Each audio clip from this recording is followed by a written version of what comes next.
please like and subscribe to our channel.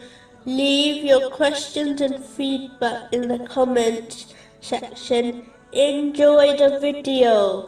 In chapter 49, verse 11 of the Holy Quran, Allah, the Exalted, advises Muslims not to make fun of each other, or disrespect each other, or give each other bad nicknames. Do not make fun of others, even if it is a joke, because jokes can become serious very quickly.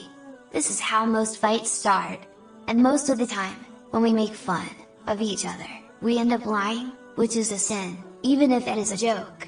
A narration of the Holy Prophet, peace and blessings be upon him, cursed those who lie when joking, 3 times. This narration is found in Jami, R. Tirmizi, number 2315. By making fun of each other, good friends can end up hating each other. We should not disrespect each other, especially using bad language, as this is a sin. We should have fun and joke with each other, while only speaking the truth. This is what true friends do. The same way you don't like someone disrespecting you, do not disrespect others.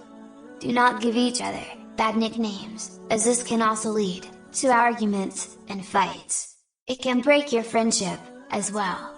Instead, give nice nicknames to each other, or better, say the person's name to them. A Muslim's name is beautiful, and should be used